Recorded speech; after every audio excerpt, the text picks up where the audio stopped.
Yeah, we're on. Right, okay.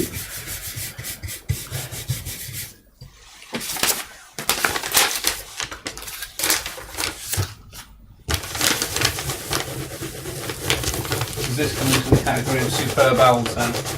Pardon me? Does this come into the category of superb owls then? Well, considering what it does for our income, yes, I think so.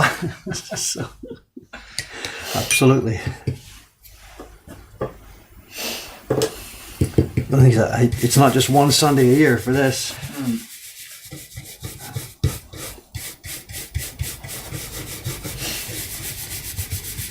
Who's playing in the Super Bowl then? I'm British, so I obviously have next to no knowledge at all.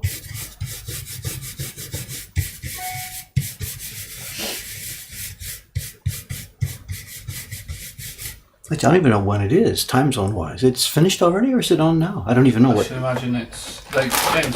Yeah, I should imagine it was probably starting early hours of the morning for us, isn't it? No, it's now 8, 9, 10, 11, 1, 2, 3, 4. Some starting about now, I think. Is it Sunday afternoon they played or Sunday evening? If it's Sunday afternoon, it starts in 30 minutes. There you go. Okay. Eagles and Patriots. Yeah. Not the Owls. Not the Owls. That's the new Tokyo franchise that's going to start next season, I think.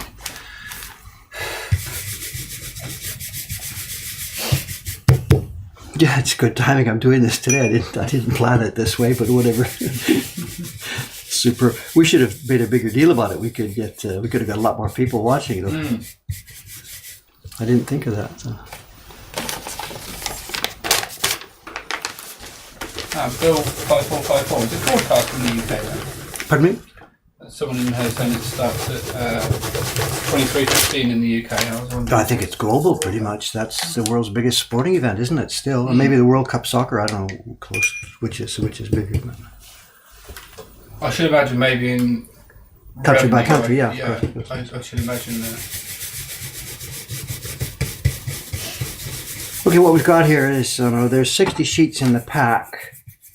And so far in the past 2 days, I've done 15 backgrounds. Then the next day, 15 more backgrounds. So rather than today do the next 15 backgrounds, our Ome shipping center is out of these. So I've got to sort of cut and run and finish the first 30 right to the end so they can get shipping rather than go all the way to the end of the 60 with the background colors. Okay.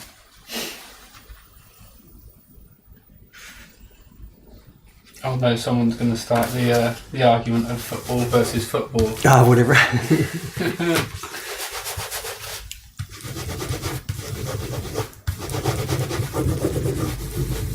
Necromancy Black saying the biggest sporting events are the Soccer World Cup, the Olympics, and then the Rugby World Cup. Okay. Rugby's bigger than this one? Really? That's going to be a point of contention. I'm trying to think there. You've got things like India involved and stuff, which is an awful lot of people. So if you're simply doing a head count, I guess, yeah.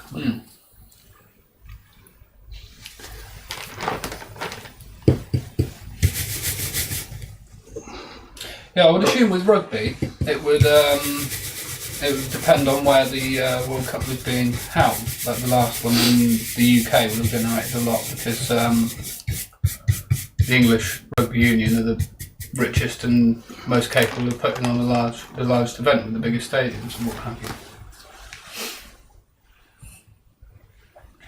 I know Bill 54. Don't even get me started on missing the Six Nations. Wales won, that's all that matters.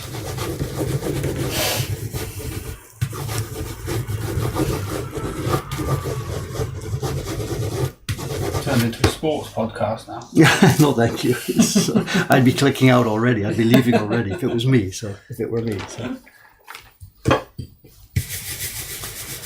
that's what I get. I bring you in as a guest, and look what happens. You take over, turn it into a sports broadcast.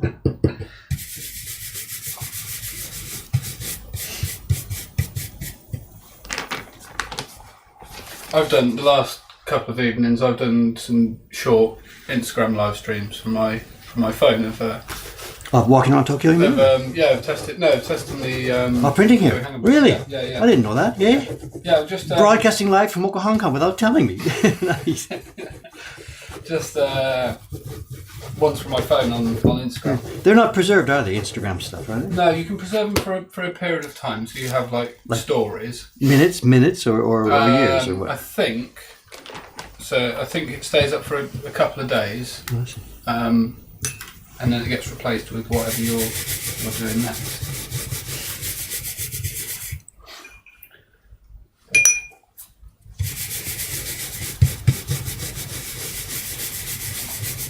No, I was a bit apprehensive about the one last night because I was struggling with it a little bit. First few I struggled with.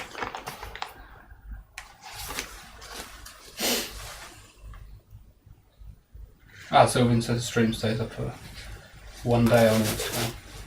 Sylvian's my one regular viewer on my Instagram stream. My biggest fan. Keep at it, William. You can catch up one day.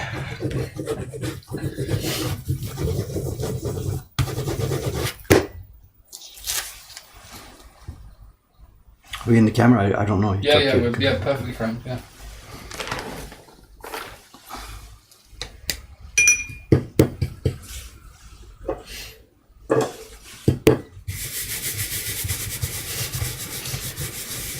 Well, hopefully, if my dad's in here, we're because the Rugby World Cup's in Japan next year. We're very loosely planning a trip to. So should I start making plans for a new shop construction or something? Yeah, we'll get up onto the roof this time. Expand out. Yeah, I don't know what they're doing stadium-wise because Japanese rugby teams, I don't think they're very big. But you have quite large soccer stadiums and stuff here, don't you? And baseball stadiums are very large here. I don't know whether they. Well, the new Olympic Stadium. Yeah. Is it going to be done in that same stadium, or that won't be ready by then? I don't. Well, because Actually, I did. I read something about that. I think that was the idea, to use that event as a test run for the new stadium, I think. I'm not 100% sure on that. We passed it in the truck the other day, didn't you? Yeah, it's really big. It looks really nice. Really big.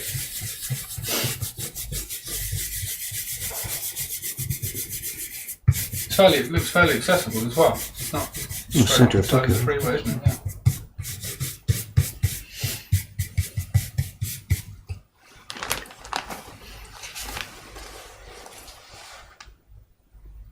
Oh yeah, when I was doing the Instagram stream last night, someone came in. I'm not sure if it was in the stream, but his Instagram handle was Felix the Cat, and his comment was, I'd be perfectly happy with a 24-hour Mocha Can live stream at this point. Maybe we're going to have to set up a network of the computers. And Watch me snore all night, you mean? What do you... just click and switch through each camera angle. Like some sort of... You wire up our whole building, you mean? Just, like some sort of strange CCTV reality show. Well, obviously, one of these days this week, we got to get downstairs, but it's still just nothing but gypsum dust. So we're just at the tail end of the deconstruction now. I promised just to put some pictures up, just haven't had time. Oh yeah, I've got some on my camera. I'll make sure to upload them today.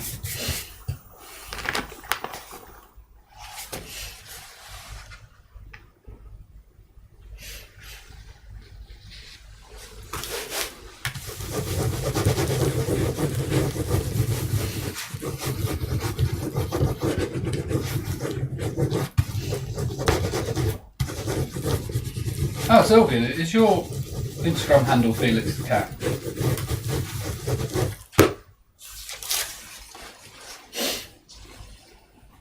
These look so nice. God, I love this stuff. It's so nice, you know. It's Just pieces of paper. The colour on the camera doesn't do justice to what that blue. Oh, really this is does. the Handycam here. So the blue is really nice. Nice colour. Oh yeah, that's you. Yeah. Sylvian.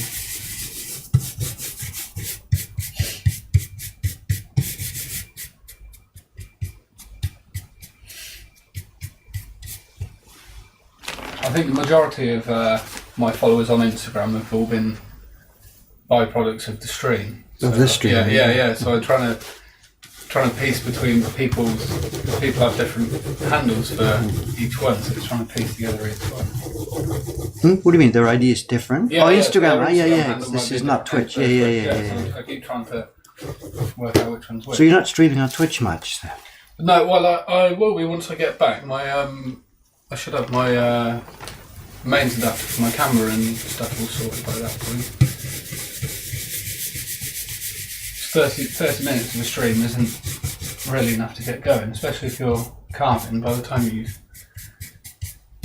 carved a few lines and cleared a little bit out, and it's over and done. Westwind says it's one more colour after this, right? I think there's a... After No, there's three more. Yeah. There's 6 impressions altogether. The blue goes twice, then this key block, we can't really call it a key block, but these outlines. Then there's the body colour on the owl, sort of sand. Then there's a dark, excuse me, a darker brown on the owl, which picks up leaves, and then some green leaves in the background.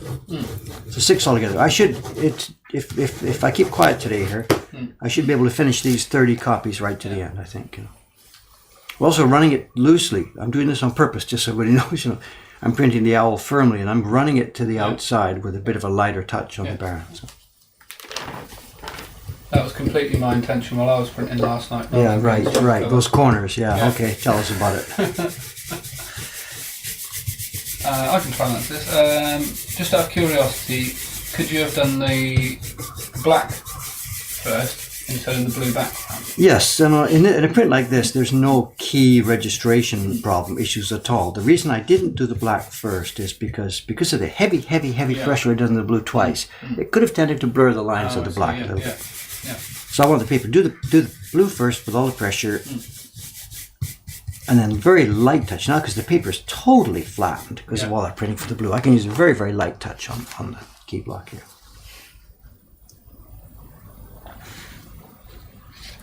Oh, thank you, Westwind. Westwind's pitching my Twitch channel in the chat.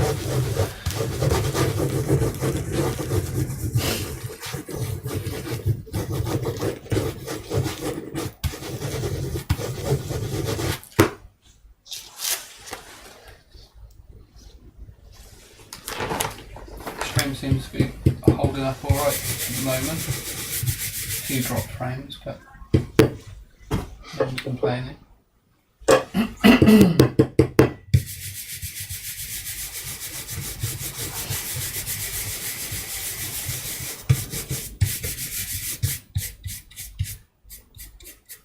Quantar, my Instagram handle, same as my Twitch, Francis Hanger.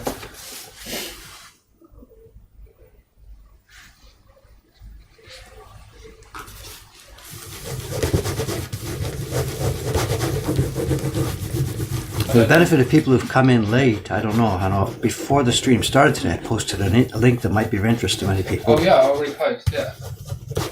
I think it's still in the page. If you just paste directly in, it's probably still in the... Yeah, there we go, yeah. There we go, there's a link to... some superb owls. Yeah. Because it's Superb Owl Sunday in America.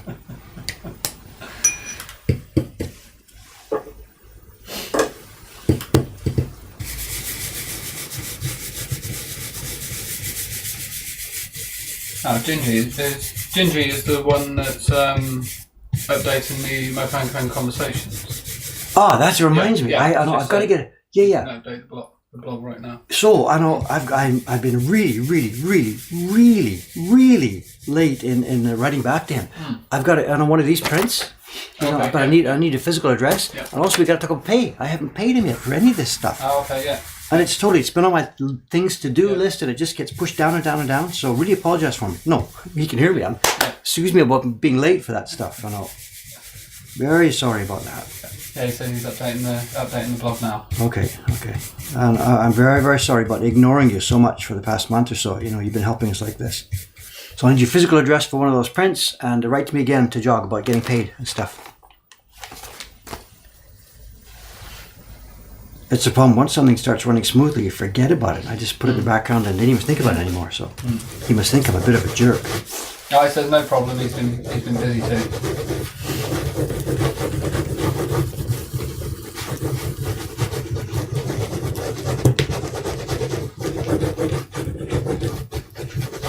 He says he hasn't been doing much archiving, just the new ones. I don't even know how far back we've gone and how far we should go. I think it may be wrapped up. I don't really know. I'm sorry. That's just that I put it out of my mind and haven't been checking it or anything. I've always kept quiet. I've always read the conversations blog quite a lot, and so I don't have Facebook. No, so it really was important for us. Yeah. It really was good. We had a very small but very intensive community. You know? It's so much better than Facebook for archival. You know, it stays around. Facebook just disappears. Yeah.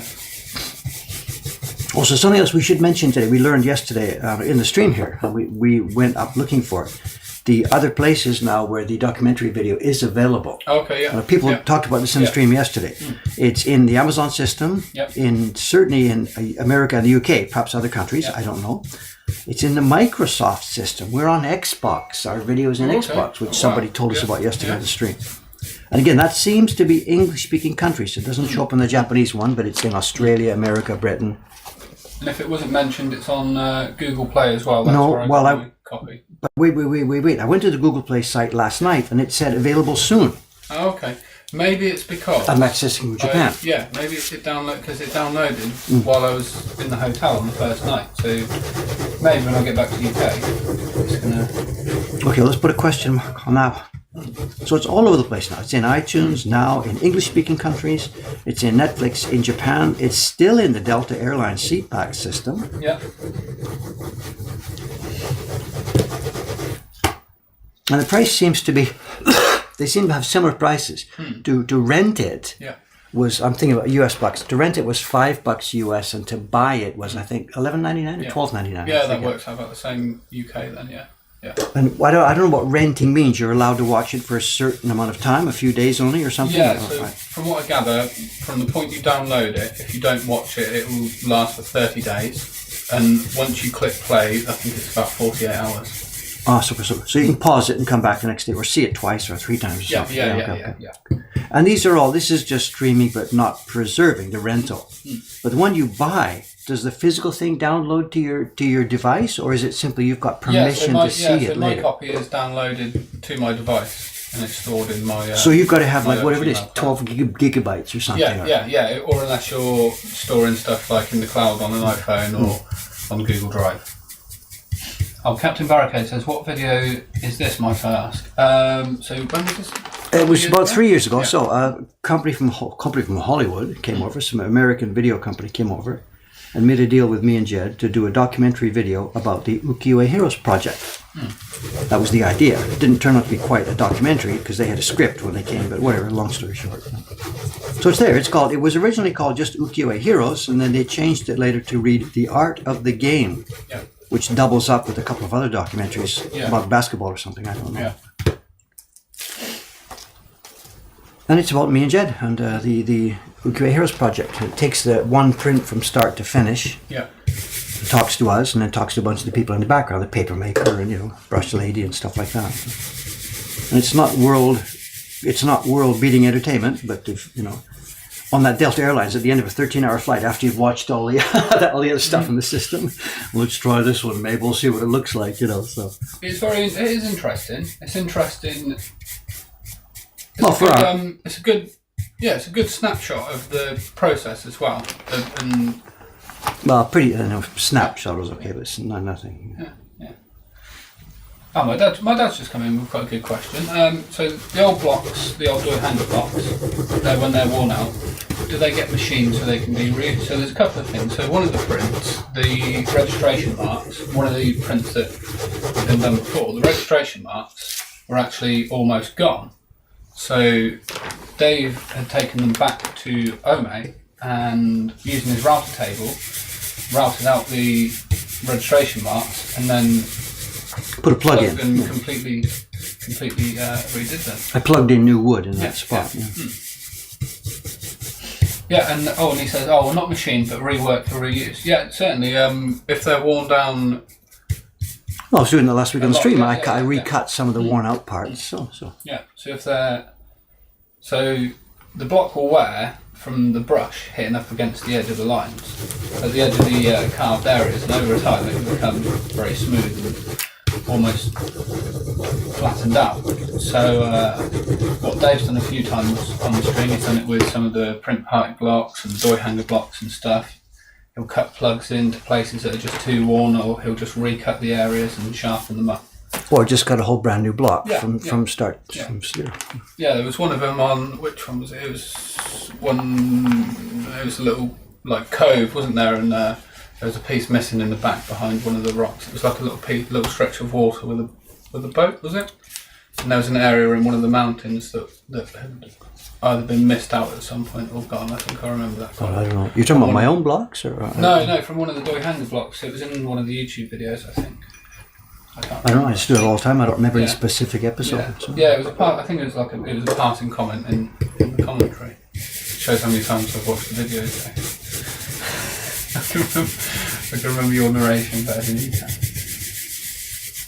Yeah, and also it has been known at some points for old blocks to be repurposed and planed all the way back off and made into brand new clean blocks. That sound was a new Patreon person joining. Yeah, see, it's just right. Patreon's been good. I've been ignoring them too. I know recently there hasn't been too much video work from me here because of this. So they've been really and also quietly supportive. Yeah. I'm way behind on getting some new video up. Yeah, Patreons, it's very interesting. From my point of view, it's very interesting because there's levels in which you can use it as well, isn't there? So from my point of view, it could be a good basis to start to give myself more security to be able to devote more time to it. Well, if people are willing to support you. Yeah. And then from your point of view, it's freeing up your time to allow you to create more content. Well, that was the original point when I started it last spring, because I was really jammed. I was just, you've seen the bookwork. Cameron is full-time bookwork, and I was doing all the bookwork plus everything else. So that specific project for the Patreon. But then now that's happened, we shouldn't be funding Cameron completely with Patreon money. That's not a good business model. So the idea, the Patreon for the next 6 months or so, is we would repurpose that money towards the paper project, the Mulberry. Yeah. I've been hesitating to talk about that till the Mulberry arrives here. Yeah. And it's any day. It could come today, tomorrow, a few days this week. 75 kilograms of the stuff, which we have purchased basically with extra money, Patreon money. 75 kilograms of it. Wow. It's going to fill half of this room. I don't have any idea where I'm going to put it. So I've hesitated to talk about that until we've actually got the stuff here. Just from being here and seeing how everything works. No, people aren't hearing me very well. Oh, the microphone is here. Soka. Let me put it back halfway. I'm sorry, I forgot about that. Let me click it halfway. Okay, the mic is now right between us. Sorry about that, I forgot. Yeah. From seeing how everyone works, it's beyond my imagination how Dave managed to actually do anything other than just charging around and firefighting. Yeah, it really is. Yeah, I'm waiting till, when am I going to be able to get some free time? Cameron's here full time, and I was sort of thinking, I can relax a little bit. No way. You'd end up having to rent the shop next door and starting up a call centre to... People, this last couple of years has been just freaking insane. Just insane.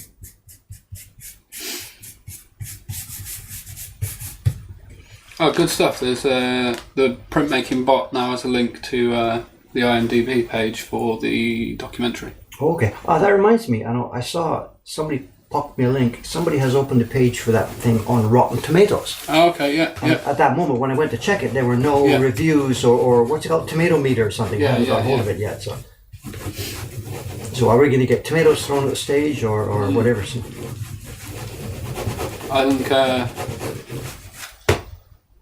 Rotten Tomatoes that's a good barometer of if you've made a good film. I think in my experience it can be fairly ruthless. But I can't see. I've seen the documentary. I thought it ruthless. was very interesting. Bring it on. I don't care. I thought it was very interesting. It was a good. I didn't make that video. It's nothing to do with me. I just sat in front of the camera. I have no dog in that fight at all. I apologise for my sniffing. I think I've got a bit of a cold coming.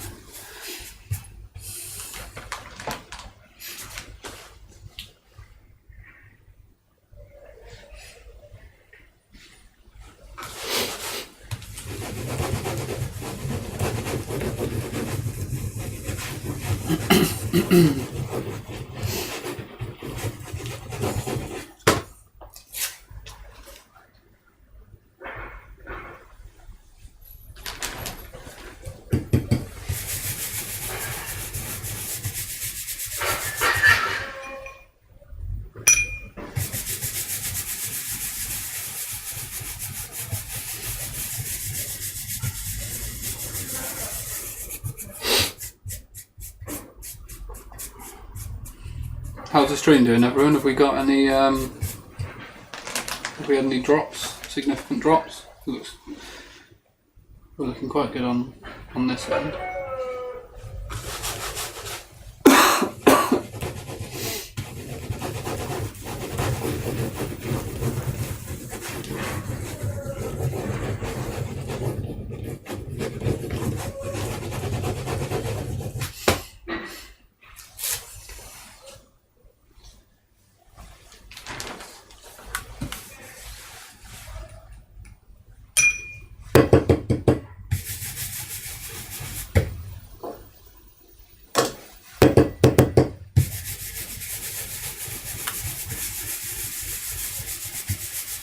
For what it's worth, the way we're putting pigment on a block like this, I'm never splashing the pigment directly onto the block. Absolutely not. It just puts too much in one place. Yeah. There's three things I'm balancing: paste, pigment, and a bit of water. I keep splashing there. Yeah, I've found it much easier with those Doi hanger blocks to just mix on the tile, and then if you need to add more, you can add more. It's a lot easier to handle.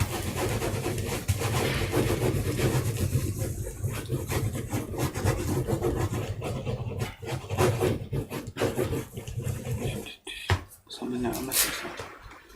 Westwind says, "Good to know there are many patrons here. When I begin a project, I'll be sure to hock it on here." That's it. Now just becoming an advertising channel.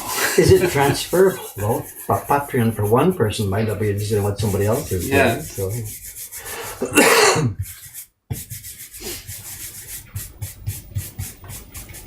The owl thing, we've tried a couple of other different printers here to do this. We sent one out to a young boy who we talked about a few months ago.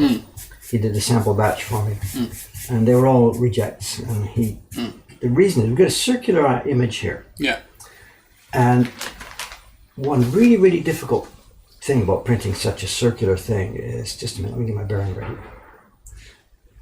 is when you print this part, if your bearing is too flat, you end up with all the pressure being around the outside and not much in the middle. But if you get your bearing slightly curved, convex, and keep the pressure in the middle and the circles small, it puts the printing pressure here and not too much on the outside. Now we'll come and do the outside branches. And what he did, he used a bearing that was kind of flat, or he was careless and rubbed too much. And this was black, black, black, black, black, and there was nothing in the middle. Oh, I see. And like he just didn't care, or didn't notice, or whatever. So we've got a basically smooth thing now, and not too black around the outside. But it means that the surface here has to be just slightly nicely curved. The number one, the one you were using the other day for your key block, it's dead flat. There's no way. I tried it this morning. There's just no way. I can't make that work on here because it won't let me. The pressure goes all around the outside, and it won't let me focus on that specific point. And all the girls, you probably heard them complaining, where's number 6? Where's number 6? We number our bearings here for convenience. And number 6 is the key block bearing with a just perfect curve. We all love it. It's the first bearing I got back in 1989. And it's been flipped and rewound and flipped and rewound a number of times. And it's pretty much now, whatever, in human age terms, it's about my age, I guess. I don't know, whatever, like you really should be taking a rest for a while now, sort of a thing. So we've sent it out to Goto-san, a bearing maker, to do two things with. One, to try and refurbish it one more time. He's already done that twice, so he may say, sorry Dave, there's nothing I can do. And then we want him to sort of clone it. Not clone it, anyway, take a look at it and make a new one for us that is a similar look and feel. I see. So that number 6 then, you'll keep using it obviously, but it will just be, it's out right now. Repurposed for... But what happens to all of them is even the strongest bearings, you use them. The coil, it's simple, it's bamboo, it's a vegetable fiber, So it wears down and gets softer and wears down and gets softer. So you can unwind it and wind it again. Unwind the coil, wind it up in a different way so different parts are getting worn out. So you can rejuvenate it to some extent, but there's a limit to how many times you can do that because it's a piece of string. You know? So it just gets weaker and weaker and weaker, which is fine because instead of using it for a body color, you might use it for a face. Then after it gets weaker, still use it for some delicate hairlines. At the end of the day, your Baron box is full of Barons that will do delicate hairlines and nothing that will do anything else.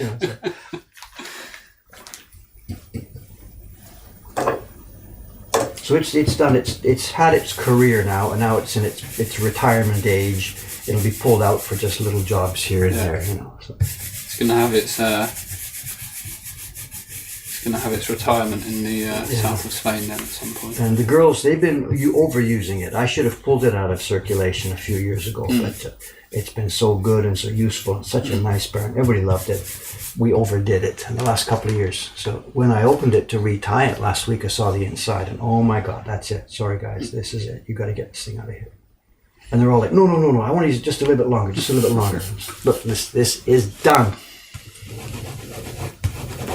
We're missing comments here. What have we got here? Joe Reese VT. Either of you, what are some things about Japanese culture that have changed your worldview? Well, I can't talk greatly. I've been there such a short period of time. But one thing I can take away is just the polite and helpfulness of everyone, the willingness to help if you're stuck with something, like if you're stuck for even something small like counting change or asking for directions. People go out their way to really help you, which is not something that you've necessarily experienced quite as much. Because you're a tourist. Okay. Yeah, I know. I've got the tourist card, but so I don't know if there's anything. Oh, here's Corso. This is the new paper. Oh, is it? Well, we have two sheets, one thin sheet and one thick sheet. Sorry to interrupt you. No, it's not. Go around.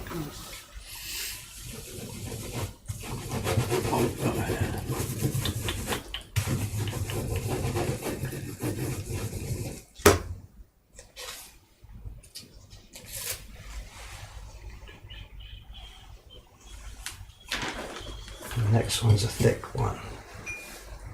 Madman 101 says, well, you guys have a guy that makes Barons. Well, yeah, because it's such a specific job and takes quite a large amount of time. Well, we just ordered 3 last week, one replacement for number 6, 2 replacements for number 6 and another one. And he said, okay, I know 6 months, I'll let you know when I'll be able to do it. So he's going to call me in 6 months to schedule it. Oh, I see. Wow.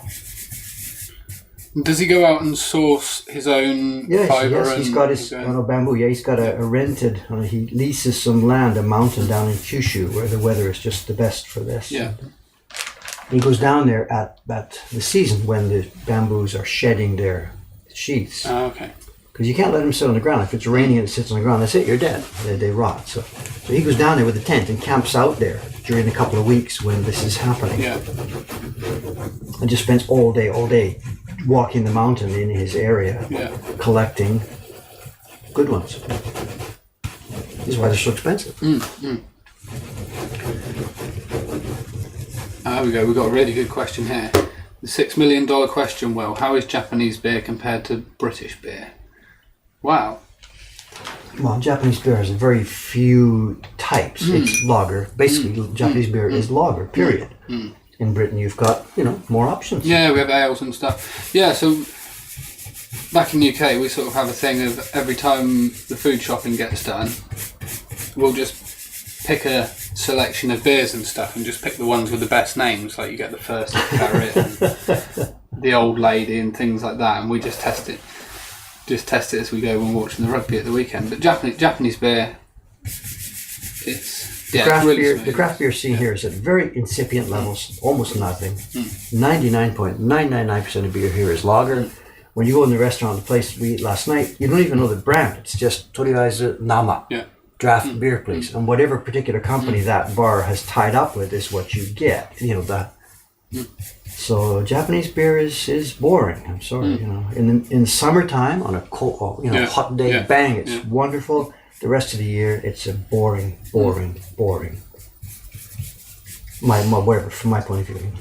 Yeah, and I think pretty much everywhere you can get Sapporo and Kirin, Kirin, Asahi. You can get it anywhere.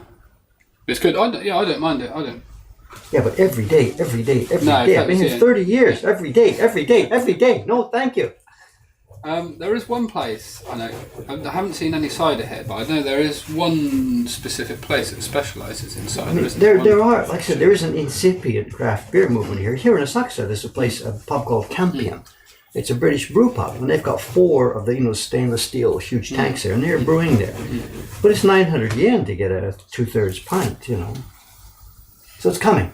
Another generation it'll be there, but.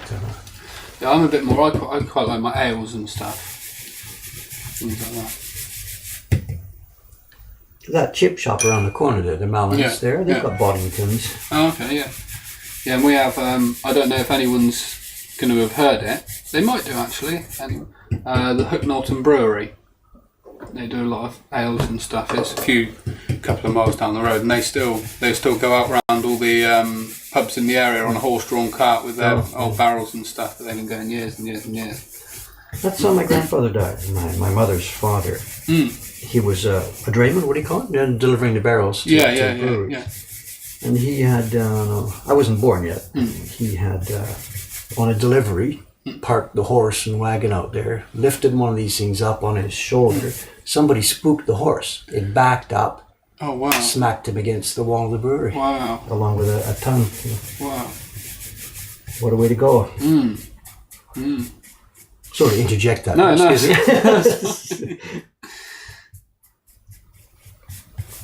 Jolly Green Giant says, "Is that a cry for help, Dave? Next person that comes in." Beer? No. We've got them here. We should go tonight. Let's go to Dimas. There's a bar around the corner and a World Beer Festival. There's 60 kinds of beer from around the world. So it is here. My complaint was that simply it's not there in every little pub and local place, and it's expensive. You'll pay twice as much or 3 times as much to get a nice tasty beer as opposed to the generic lager.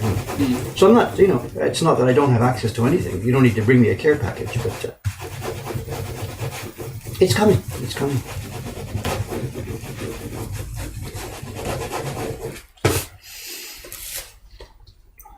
My dad's just come in the chat saying he's been drinking Jack Daniel's honey whiskey watching the rugby today. Honey whiskey's really good in the cold, when it's a cold day. That's really good. That's a good whiskey. You haven't discovered my stash there. No. The room where you're sleeping, and there's the honey whiskey. Well, I shouldn't tell you. Oh wow, if I'd have known that, Dave. But I've drawn pencil marks on the bottle. There's a pencil mark on the bottle. I got a, in Bath, in Somerset in the UK, it's progressed from a sports stream into an alcohol stream now, but there's a really small whiskey shop, and they specialise in just really off-brand types of whiskey, and they got a few Japanese whiskies in there. I can't remember the brand name of it. It was very expensive. Yamazaki. I think it might be Nikka. Nikka. Yeah. Suntory brand. And but it was a mix. It was a mixed blend of I can't remember what it was now. Well, Japanese whiskies are apparently getting quite a high reputation around the world. They're winning these prizes and stuff like that. So it's one of these things that it fits the culture. Very carefully crafted, considered. Study how it's done and work out how to do it better than anybody else. Yeah, this whiskey. I think. If I remember correctly, it was explained to me that for each of their top bracket whiskies they have, the whiskey it's very, very good when it's the bottom of the barrel stuff's very good. The top stuff's not so great, but the stuff that's been down in the bottom of the barrel and going for the longest is very good. So it was a mix of, I think, 2 or 3 different types of their really good stuff in the bottom. Yeah, it was very expensive. So I only drink it once a year.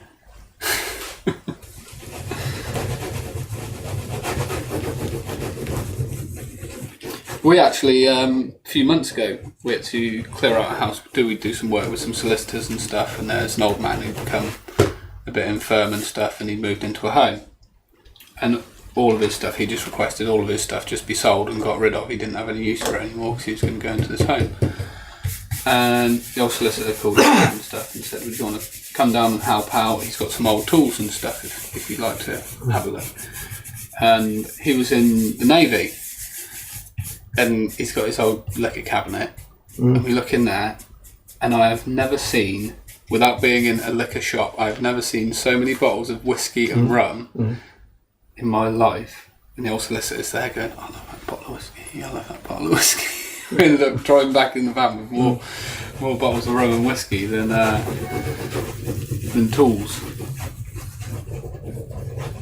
Gingy, I tried to watch the rugby, but it's on at like midnight at a time, and I managed to get about 10 minutes, and then I'm dead to the world, so sadly not. Yeah, I got 2 sheets left of the key block, then we'll move on to one of the colours. So what time is it? We've got, it's 8:40, so we can go. 8:14? 8:40, sorry. Yeah. So we're not going to get finished then, I think, whatever. Okay.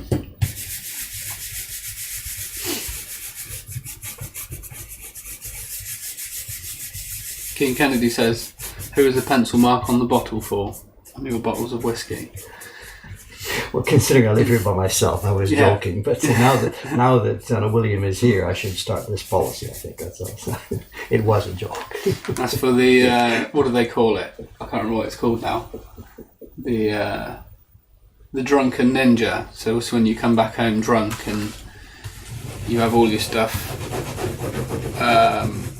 laid out perfectly, and you wake up in the morning and you're absolutely certain my phone was there, my wallet was there, and you wake up and your phone's in the freezer and your wallet's down the toilet. The old drunken ninja's been in and shifting it around.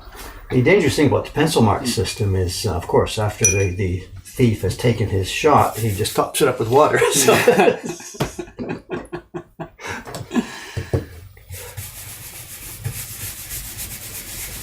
Oh, I think your mother's in the chat, Dave. Really? Yeah, saying, what about nick a whiskey from the barrel? Well, you're asking the wrong guy, because, you know. Yeah, I think my dad was a semi-connoisseur. Yeah, yeah. I think that's similar to what I have, yeah. Yeah, it's very tasty. Good morning, Mom. How you doing? All caps, can I? No. Nice and structured sentences, yeah.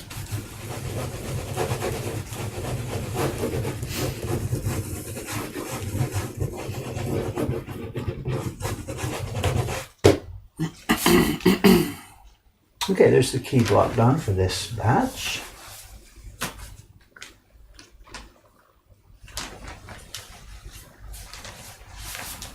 Go back to the first group, get rid of this.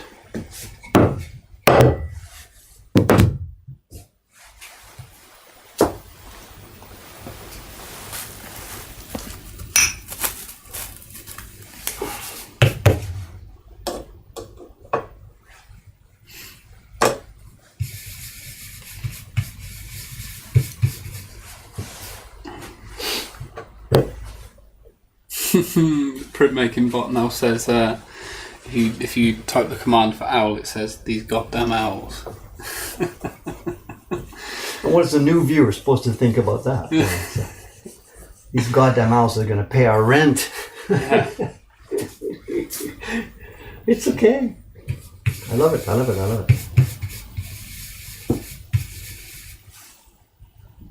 What was the chant we had a few months back? I can't remember. I love owls. No, Yeah, owls are fun. Owls are fun. Yeah. I can't remember what it says.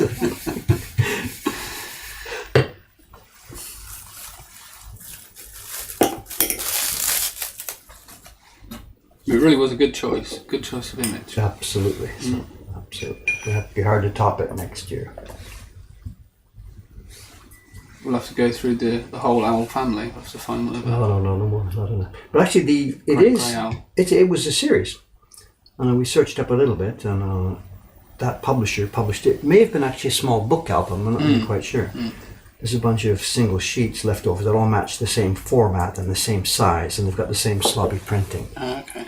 And each one has a bird on some kind of plant, and then there's a scrap of poetry, a small poetical phrase. It's a Hiroshige image, isn't it? It's nominally Hiroshige. Yeah. Well, it could just be Could be somebody one of using his- his name. I yeah, have no yeah. idea. I don't know. because he was quite well known for bird and flower Yeah, images yeah. as well, So, wasn't he? and that's why his name could easily have been used, you know. Oops, I think that's too much. We don't know. Doesn't much matter. Aromas says, do a tiger. If you want a tiger, go to ukiyoheroes.com. Speaking of tigers, excuse me. NR1 Slayer says, ever thought of doing naval themes? I'm a big fan of ancient Japanese ships. Saying that, then I've noticed more and more and more some images that I've never seen before actually, and they look to be made around the time, very late, like ukiyo period, when the Dutch ships were coming in. There's a lot of images of. There's a genre Dutch called merchants. Yokohama-e, which are pictures of the Western stuff, the ships in the harbour and the Dutch guys, and with all their funny clothes and everything. Yeah. Well, you can talk about the war. I know the Japan-Russia war was to a large extent a naval war, and a lot of the big 3 prints in a row were made with historical themes at that time. Semi-propaganda, semi-news reports. Huge numbers. Well, hundreds and hundreds and hundreds of such prints were published. Yeah, they're quite interesting. They're very strange. They've almost got, because it's images of Western people, it's almost got this odd sort of Western hybrid look. Yeah, it's really Nobody knew how to draw those faces or.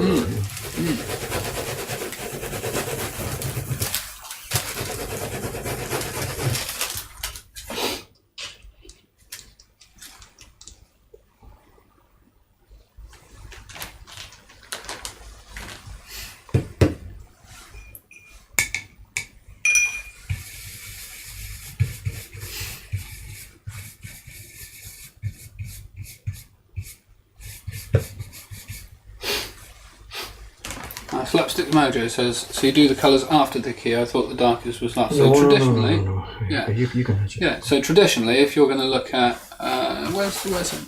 Just a quick example of something. That's not going to be the best example. Yeah. So if you're going to look at a classical ukiyo-e print, the key block is always printed first. The key block is then your by its name. Is the key. It's the definition of where all the other colours are going to go, by and large. And because all of the pigments are transparent, it makes no difference to the black or the grey of the key block. So key block will go down, and then you'll build all the colours on top of that. And there may also be a black block after that. yeah, That's a yeah. colour. A black can also be a colour applied. Yeah. And it may also be some of those lines might be reprinted in a darker black, or a woman's hair or something. Yeah. So I was looking at a one of the prints in the flea market downstairs, and the hair area is quite large and stuff, and it's quite fine carving. So it wouldn't make sense. It'd be very hard to print that nice and solid, that nice big black area in the back, and then still keep the face lines. Yeah, the face and the hairlines nice and sharp. So you'll have the face and the hairlines and stuff, and the rest of the keys in like. The octopus print I'm doing comes this way. The Yeah. key block is in grey, and there will be a black hair block on top of it. So. Oh, now we've mentioned the octopus. Was I not supposed to do that? The octopus and the owls. Gonna have Whatever it is, animals are going to define you. 24 hours in a day, it'll be done at some point. Yeah, I saw the key block for the owl print the other day. The owl print? Not the owl print, sorry, the octopus. It looks really nice. Westman says, are you planning on bringing any prints back with you from Mokankan? What, buying some? Yeah, I think so. There's a couple I've been quietly. You should go over to Jibocho, while you're here. The book district there. There's 2 or 3 print shops. Oh, okay. In your budget.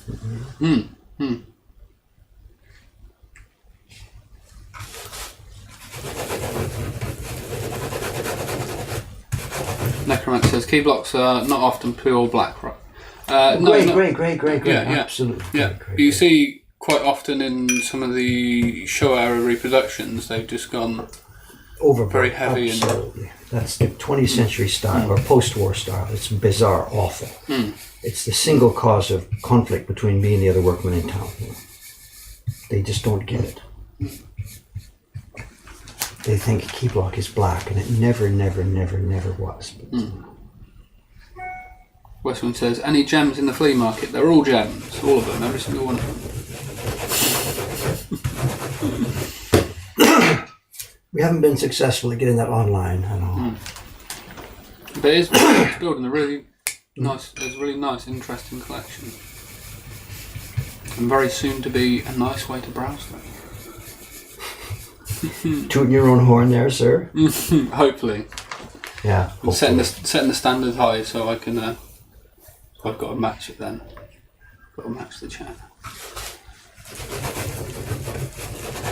But yeah, before I go, I've got to make a trip out to the pigment shop. There's Tokyo Pigment, to pick up some things for Lucy. I know it's a bit of a journey out, isn't it? I think it's 3 or 4 lines. I've got to get the JR line. No. 20 minutes. 2 lines. Nothing. Yeah, there's some specific pigments and stuff she wants. And some gold leafing material, some gilding material, so I think I'll make a day of it and head about.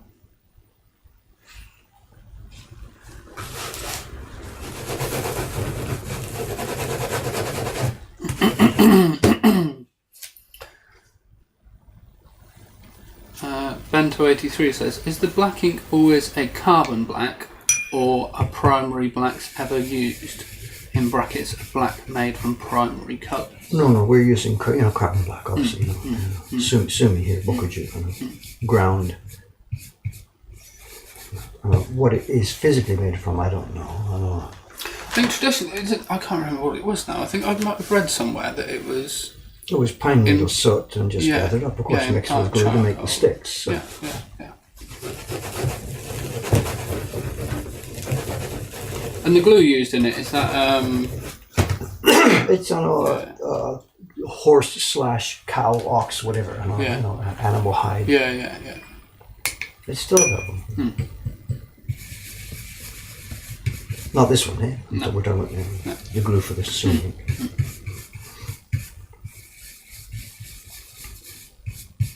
No, nothing's supposedly exotic. Nothing. Okay, Small and Round said Pigment is a really beautiful store not too far from where you are. Oh, thank you for that. Yeah.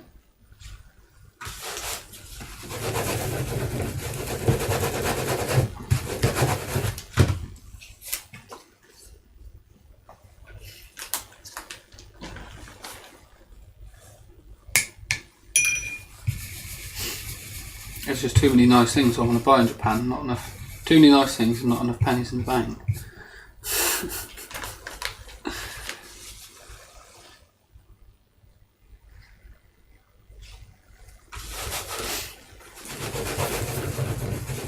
Strachey says, owl numbers. What are we up to? Yeah, what are we up to now? I don't know. Let's see. If you go up to the browser, go up to Windows 3. Yeah. On the top left, what's the top left tab? Okay, go to the manager. Click where it says Manager System. Oh, here, you were there, just below the baron mark. Oh yeah. Right there. Click there. Then the top left corner, Zyco Data. Yeah. Scroll down to see the Alice number 334. 334. It'll load as you're scrolling down. Oh, and then the right-hand column is sold to date. Okay. And it's public information, I don't care. It doesn't matter. No secret. We're getting there. 334, owl. We are 323 to date. And I've made all of them. Yeah. Well.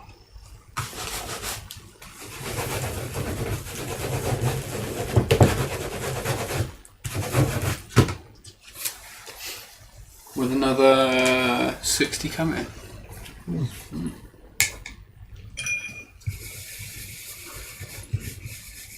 I hear your fan's starting to run. Yeah. We're all right. Well, we're dropping a little bit. We're sort of staying just on the low end of the green.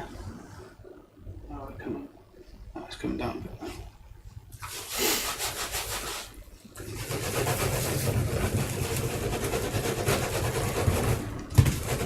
My laptop's very old. It sounds like an old tractor starting up when I fire it up.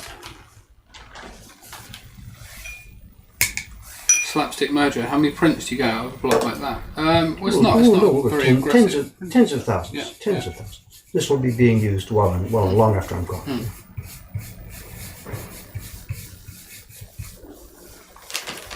Harry Mass is saying, which is the best-selling print? You can go back to the list. I think it's on a. There's no way to specifically sort it by number, but if you scroll down the list, I think got the list there. Oh, where have I gone? Oh, number 2. Is it 2? 3. Sorry, we'll get there in a second. Sorry. And if you scroll back to the top, number 19 is a good seller. Yeah. That's the crane print that we have, the Kolyusai crane. How many's that at? 663. All right. Then another one, the 200 group, Jed's prints, 204, I think the number. I'm not sure. Rickshaw's 1107.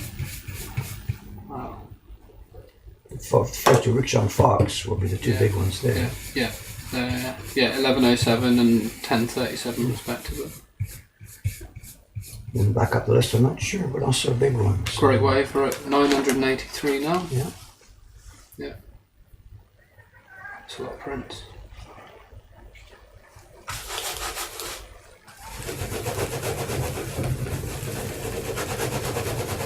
'83 and '84, somewhere around there. Those are a couple of good ones.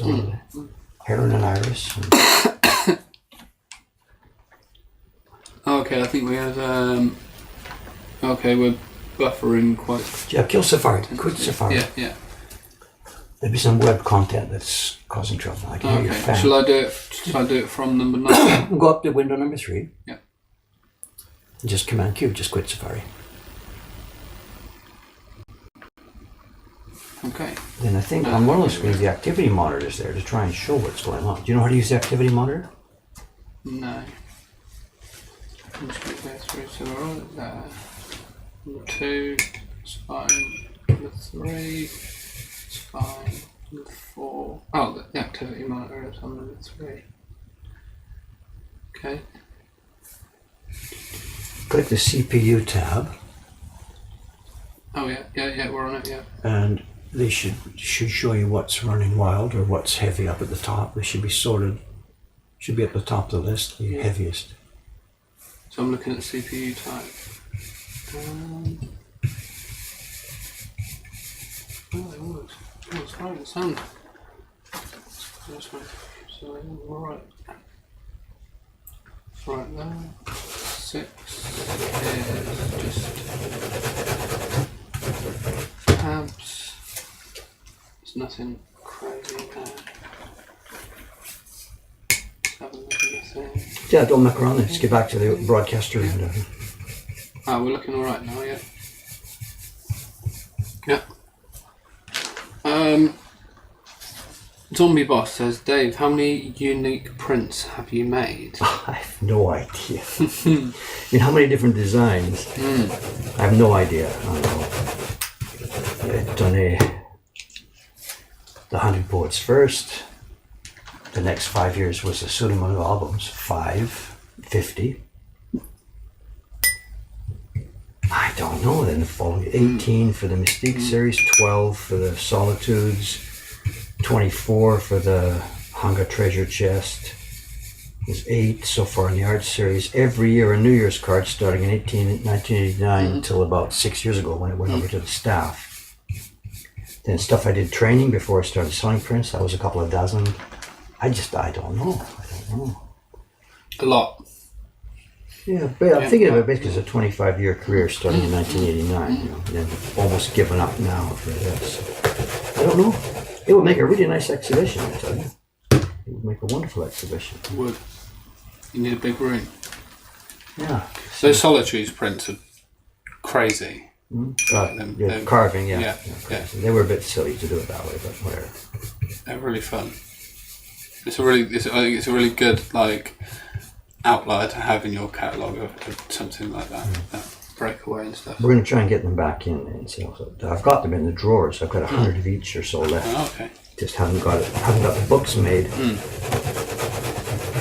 Just another thing on the list, I'm paddling as quickly as I can.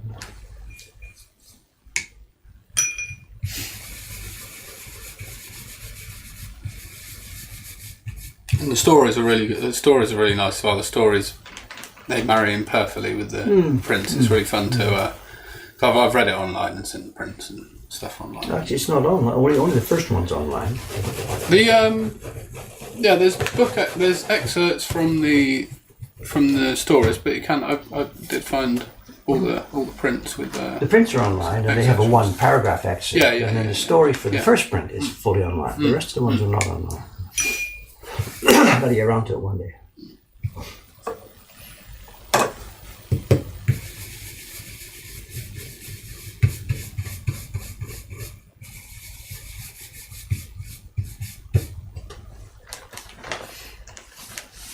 Oh, thank you.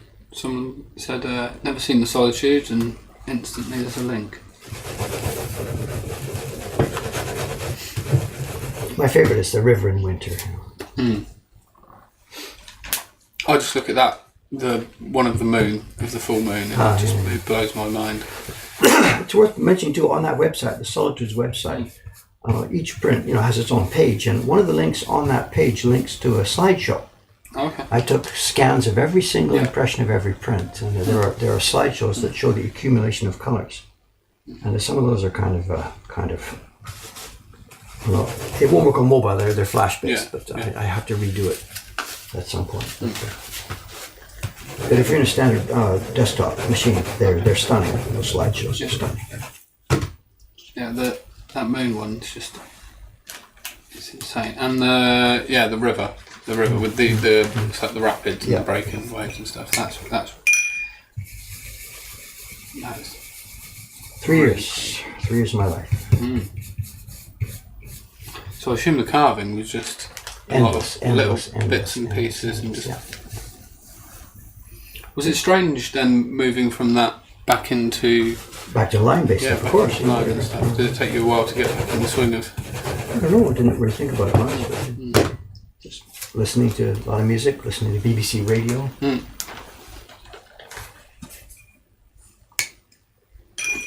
BBC is good. Their player works for the audio globally. Yeah. We can't watch BBC TV because licensing issues don't allow them to broadcast it globally. But for the radio, they broadcast it globally open. And all the stations, BBC 4, whatever, all of them. Radio 3, Radio 2, they're all 24 hours a day. They're archived for 1 week. It's a glorious resource, absolute glorious resource. Yeah, we have to now. You have to prove that you have a valid TV license to watch the iPlayer, the video now in the UK. Fair enough. So you have to have an account with them and stuff. But it makes sense because otherwise everyone's just pirating pay for it, free broadcasting service, But it's good. They still don't monetize on the channel. I don't think they advertise. The things like Channel 4 and ITV and other channels, though, it's all you will get adverts all the way through iPlayer. Never.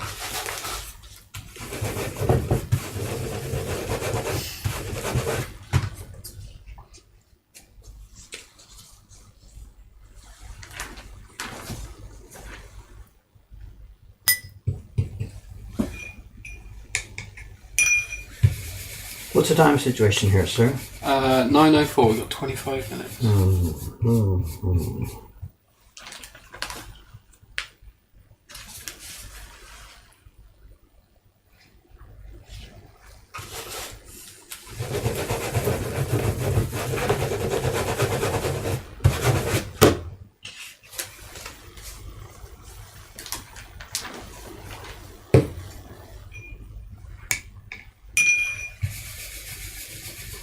Yeah, Westwind. It is odd that you have to have a license to have your TV plugged in, because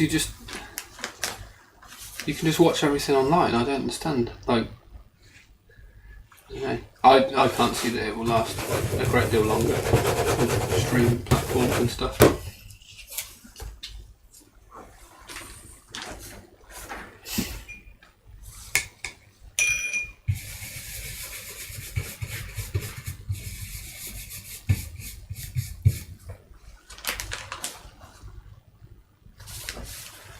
Oops. 2 at once.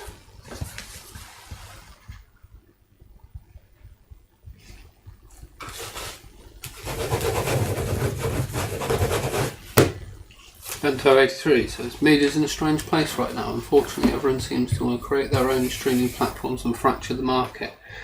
Yeah, I think conversely to that point, that the more people you have, the more services there are, the less of a monopoly people like YouTube and Netflix and Amazon have. So it then drives that cost of your media content down.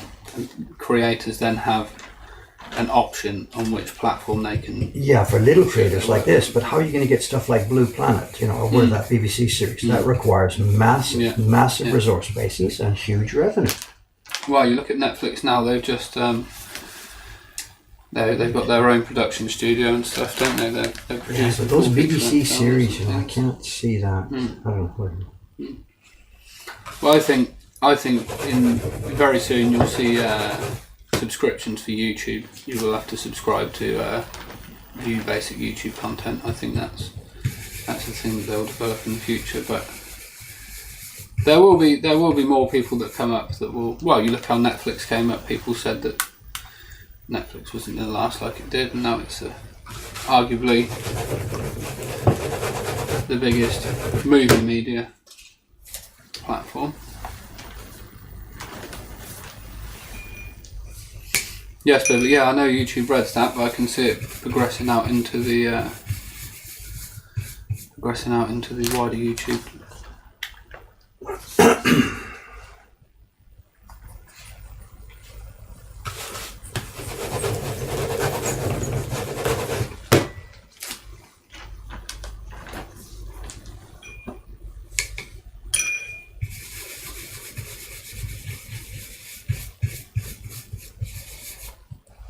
Okay, I'll hold this question off for a minute while Dave can get some of these, get rid of this. And I'll keep this is the last one here on this colour. Okay, so yeah, we've got 15, 15.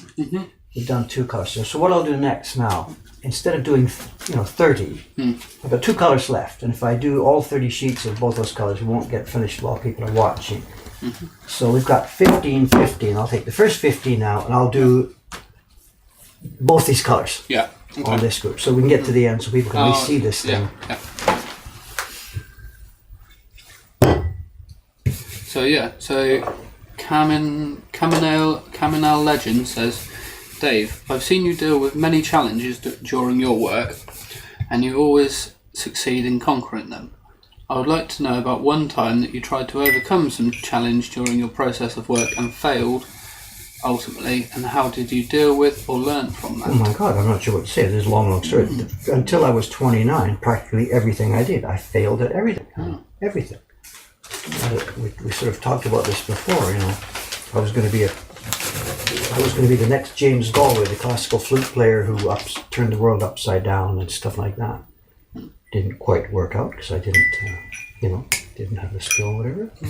I made classical guitars. I was going to be the great next hot thing for making classical guitars. And made 5 or 6. They're pretty good, but not good enough. There was a lot of very, very other fine people out there. I was a composer. I tried to compose classical music. I was a saxophone player. I got myself saxophone. Got a job in a hotel orchestra. Got fired.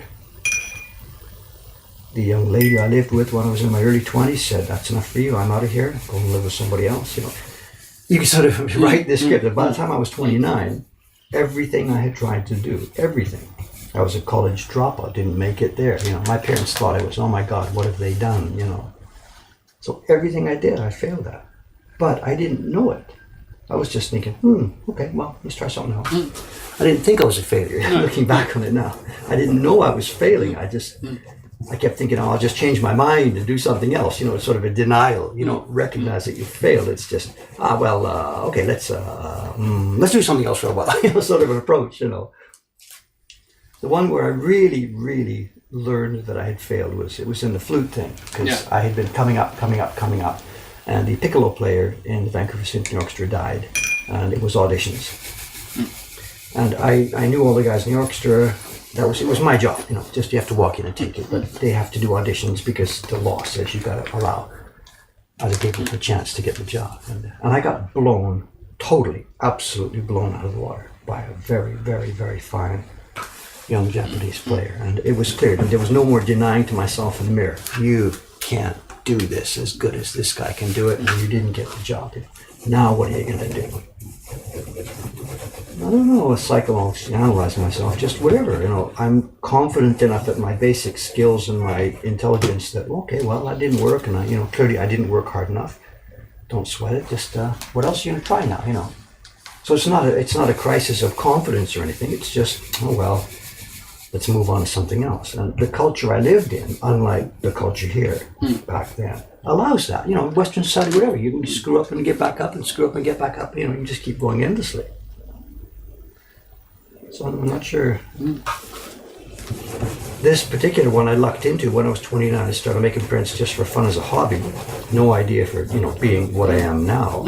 And it was deep enough and interesting enough, and I kept going, and here I am, still at it. There's been various projects I've failed along the way. We've talked about that in some of those videos, you know. Oh my God, now what am I going to do? Whatever, get another piece of wood out and start again. I'm not sure, rambling a bit, but whatever. Enough basic confidence in who you are, which comes with age and comes with various accomplishments building up. And there's no longer any doubt in my mind that, you know, I'm okay and I can do stuff, because there's enough track record.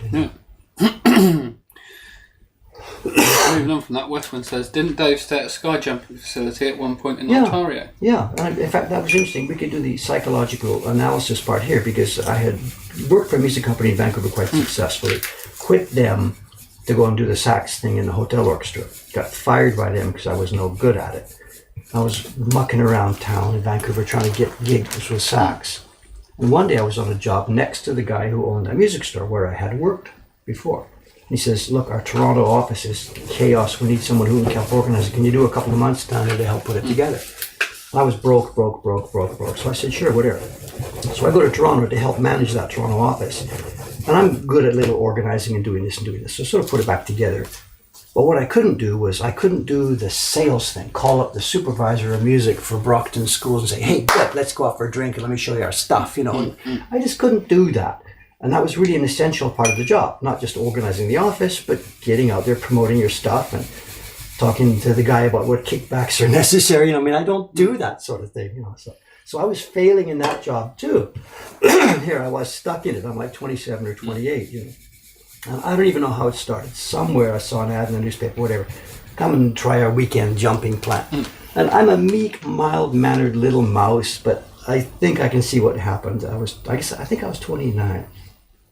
And yeah, whatever, go down for the weekend and just try it. And obviously there's something inside your brain saying, prove to you that you can, you know, do stuff, you know, whatever, you know. I don't know, why do people go skydiving for their first time? And I loved it.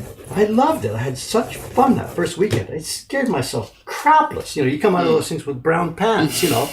But it was so much fun. So I went back next week. Ended up, I became a regular member. I got a couple 100 jumps. I never became really, really good at it.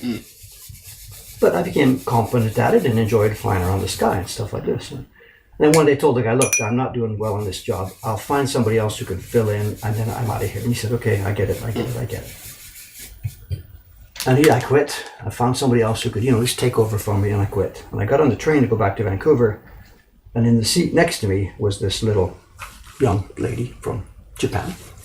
She didn't speak English worth talking about, and I knew nothing about Japanese. At that point, I had seen that little exhibition of Japanese prints in Toronto. That's cool. Wow, that's cool. Wow, look at those things. Wow, those things are cool. And that's that. So failing, but never think about, oh my God, I'm a loser. What am I going to do the rest of my life? You know, just keep trying something else, and keep trying something else. Some basic level of self-confidence, I guess. I don't know. I don't really know. And then one thing led to another. Started printing. One got a little better. Got a little better. Somebody says, "Can I buy one of those?" I'm like, "Somebody wants one of my prints." Whatever. And there you go. So I'm not sure if there's some like life's lesson to the young people who are listening. Never give up.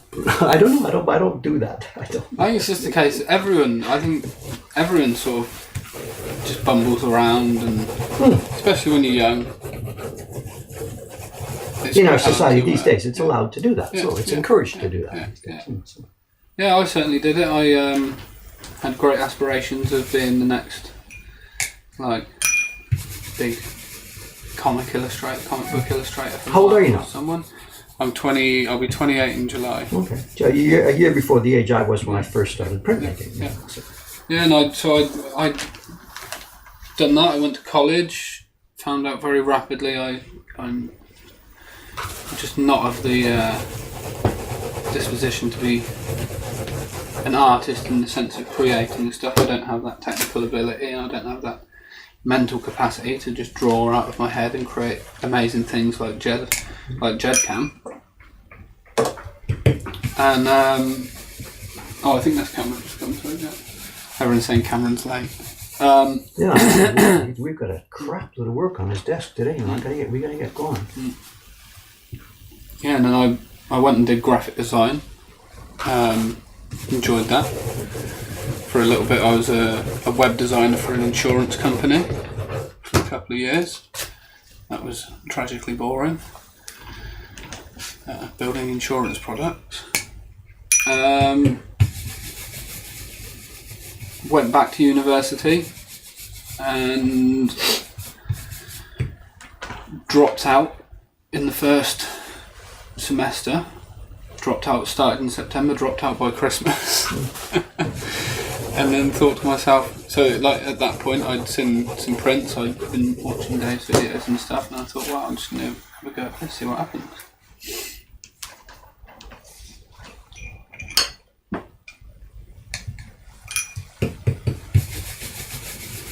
And the same person asked the question about mistakes in life says, that's amazing, your approach to life is truly something to learn from. And as a 21-year-old, it makes me want to work more and try more and fail more until I find my corner that I'll be satisfied with. I'm not sure what to say about this. I know I could maybe tell another small story of an experience my wife and I had. Morning, Cameron. When I first came to Japan, these days, people ask me to give speeches and stuff and come and talk to our school and whatever. And what they want me to do is stand in front of kids and say, follow your dream. That's the thing that everybody now is telling us we're supposed to say to kids. And my then wife and I, had this experience. We had this little tiny English class thing back in Tokyo here when I first came here, because I wasn't making money from prints. We taught English to local kids.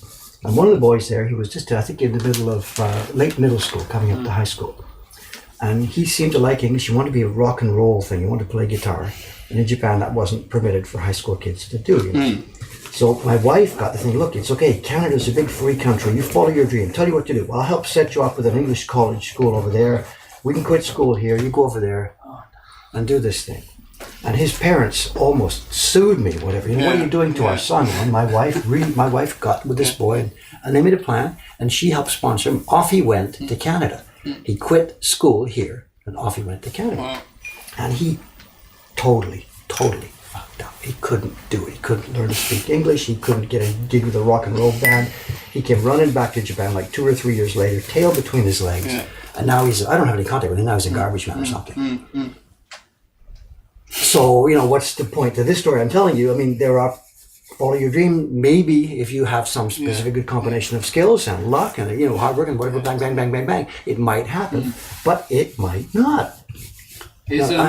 Sorry, carry on. So I'm not going to sit here and tell people, do what I did, follow your dream the way I did, and do this and do that, because maybe you don't have what it takes, you know what I mean? I'm not insulting the guy here, but so I don't know what the best advice for young people is. All I would like to have is be part of a society that allows young people as much flexibility as possible, so that when they do try these things and they don't work out or whatever, the way I had, you got another plan B, plan C, plan D. that boy was in a society that didn't allow him to go back to school. So that was the problem. It wasn't that he was the problem. The problem was the social environment didn't allow him to follow his dream. I think my takeaway from your story is that the driving factor is just hard work. You've got to work hard. You've got to. But that's part of Think DNA, yourself. right? It's just- I mean, yeah, I don't yeah. stop here, but that's not because I'm a good hard worker. It's because that's just my DNA. It's not under my control. But if you find something that you want to do, say you want to be a printmaker, you want to be a printmaker and be successful like Dave is. It's hard work. You've got to understand that you're not going to make any money for a while. You've got to really put in the hours and really study hard. And Yes, I mean, at this moment, it's the follow your dream thing. Yes, but I'm not sure if that's suitable for everybody. I mean, there's a guy outside, whatever, driving a bus. He's going around the same route here, around again and again and again and again and again.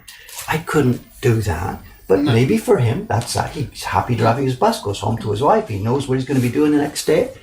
We all have different needs and abilities and skills, Yeah. Yeah, well, some people... Wait, to interrupt. The 15, instead of moving on to the next 15 to do that color, I'm going to cut and run back. We're going to put the last color on the green. Yeah. Because we're running out of time here. Yeah, we've got about 10 minutes, so, yeah. Yeah, I think some people just, what their dream in life is to be the bus happy and driver, secure and yeah. have a family and have those, like, a nice weekend with your kids and stuff. And some people want to work and some people want both. They're very tired. And the way I do things, clearly this is driven by my DNA. I'm not really choosing to do these things and to be who I am, Yeah, Necromancy Black, that's a very good point. He says, hard work doesn't mean you'll succeed though, it just means that you won't give up as soon and can hold on longer for it to go somewhere. That's very right. Yeah, maybe, okay. You could go the wrong way and you could end up holding on too long and you've missed your window to actually succeeding in something. But yeah. Just I'm very nervous about these conversations, that's all. I'm also very nervous about, this young man, whatever, a few minutes ago said, well, seeing Dave as a model or something, I'm really kind of nervous about that. I'm not rejecting the praise or friendship or pleasure to see what I do, but I'm just not sure if I want to put myself in any way whatsoever up as a model. You should do it this way, Sorry, maybe it's insecurity here coming out from you. After that experience with that boy, I don't want to screw anybody else up. I don't know what to say here. All right, we've got 15 sheets or so. This.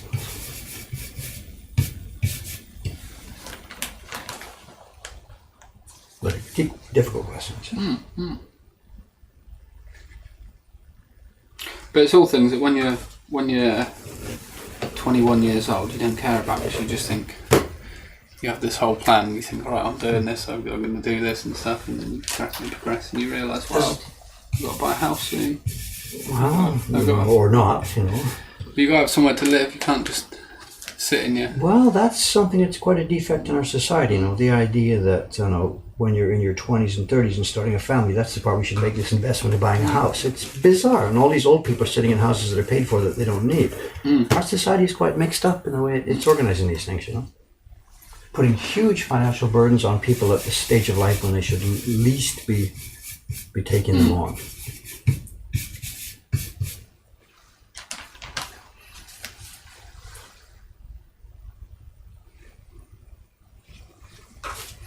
King Kenny, that's a good point. Saying the bit of the follow your dream thing and the similar modern aspirations that annoys me is the subtext that you somehow failed if you don't achieve above average life. That's a very good point. You don't have to have X amount of money in the bank or have X amount of products sold and things to have a good life. Well, to me, the bottom line, that's the bottom line, is enjoying your life. At the end of each day, thinking satisfied, that was a good day today. And then in the morning, waking up thinking, oh shit, wow, I can't wait to get going. If that's the thing, then nothing else makes any difference. Yeah, exactly. I think, Yeah. Yeah, definitely. Christians, whatever, may think something else. They're working towards some future goal, but I don't buy that. I'm sorry. Oh, Aramas. I'm sorry, I shouldn't laugh. That's really, really bad. That's really bad. Says I graduated from architecture school the week the housing market collapsed in the US. Wow. Well, whatever. You can blame external forces, or you can shift with it and move it. Because that's the world we live in now. There's one thing we all live in now. This stability is not going to be there. Compared to the generation, my parents' generation, absolutely. So flexibility. We absolutely have to be ready for Plan B, Plan C, Plan D, Plan E. These streams have become so convoluted and mixed in Finette. We've gone from sports to we're now on to like deep philosophical life questions and. I mean, the meaning of life. I mean, I know that. I got that all worked out. Just waiting for me to sit down and write it out.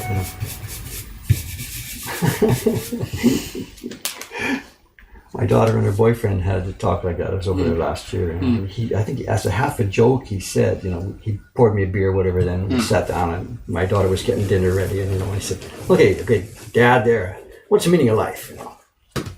And in a totally joking thing. So I said, "Okay, well, you got 5 minutes, I'll tell you." And we had a conversation. I really, really wish I had taped it or recorded it or something, because I explained to him totally the meaning of life. And he said, "Geez, I'm really glad I asked you that." So, that was good.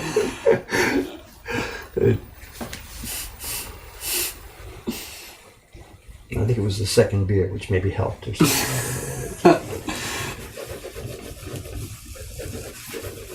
What's happening now? Norwegian film history.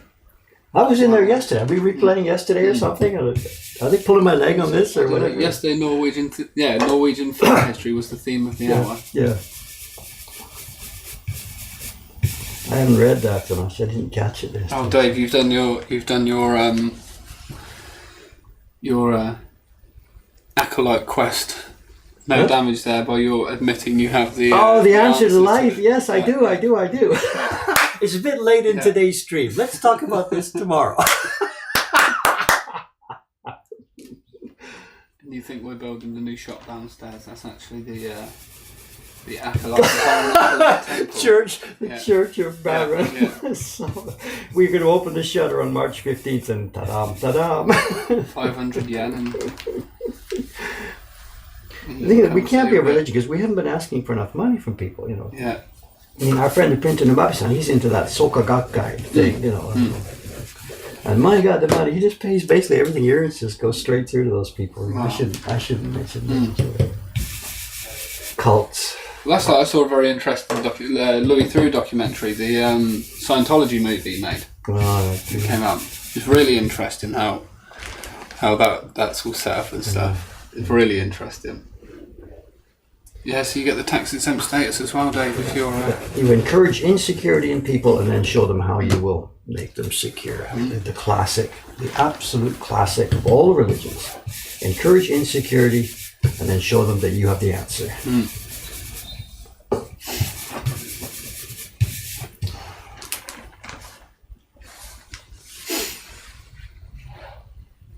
Okay, we are almost done here, sir. I think I've got 3 or 4 or 5 sheets left here. Yeah, we can run a minute or two over.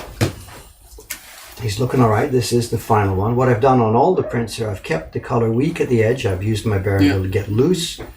We'll focus in the middle. I'm very happy with the blue. Every time I make some of the staff are thinking, Dave, put a bit more black in the pigment. It should be a bit more nighttime thing. I don't know. There is black in there, of course. There's black in all of our color, but... how much to put in there. It could be too, this is something aged. The older I get, the less gloomy I want these things to be. I don't know. What do you got? 4 left. You got a question here. What's a really good way to learn Japanese today? I'm in the US, by the way. Well, I used a couple of apps. I used one called Memrise, one called italki and stuff. But they're a bit... Like I'm still at a very basic beginner level, but it pretty much only teaches you to sort of read and write. What do you want to do that for? Yeah, and so basically I can look at a sign and I can say, oh, well, that's the syllable, but I have no idea what it says. Do you know what I mean? Because you're just learning shapes. So, but even the Whatever, an sort of- audio-based system. Forget reading and writing. You want to talk to people. You want to talk and listen. No pencils, no books, no nothing. But there is an app, and I didn't get around to using it, but someone I know did, and it's online tutors. You speak with native Japanese speakers. Oh, the Skype lessons or something. You mean? Yeah, it's like that. Yeah, and they'll be teaching you Okay, your last cheat here. Japanese speaking ability, and in turn you're correcting their English speaking ability. I don't know. Be a bit chaotic, I think. Anyway. Okay, here we go. Last cheat for today. 30 owls can be shipped to the Ome Shipping Center today, which means they'll be on their way out to... Suga-san, good morning! Hey, do desu ka? Have I still got it? What do you think? おー、すっきり綺麗。綺麗でしょ？あ、かわいい。 Suga-san thinks I'm okay. All おは right. ようございます。あ、どっち Over だ there, over there. どっちかおはようございます。おはようございます。So anyway, this is a good automotive. The older generation is finishing just as the young new generation is taking over today. Okay, there we are. Tomorrow is Tuesday, and I am going to be making a toilet tomorrow, assuming we can get that wood ordered properly Yeah, today. yeah, I am doing building a it. toilet Finishing tomorrow. that. So there will be no stream tomorrow. The stream the day after that on Wednesday, I will be back here continuing with this batch of owls, Yeah. which is normally one day's work, but it's going to be spread over a few days because, Yeah. because. Hopefully by tomorrow evening we shall have something interesting to show downstairs. Pictures and stuff, you mean? Yeah. So yeah. I'm not ready to sort of try and do a stream from down there yet. No, but, no, it's way too messy and bits and pieces everywhere, but yeah. Apparently you hit the last print at 7:30 exact. Really? 90 minutes! Yeah, I yeah, got it! 90 yeah, minutes! exactly. Which I like it makes the difference. Yeah, it was... All right, William, do the sign-off thing. Yeah. I have to get out of here downstairs. I got to get going. Right, I think Corin might be coming to take it. Anyway, let us know tomorrow. Right, let's get this right now. So, Shut off the little camera first. So we are iMac FaceTime Soup. 1, 2, 3. There we go. And we're still on hot cam, hot mic, Yeah, right? yeah. Okay, good. Thanks, everybody. See you next time. Thank you again. Bye bye.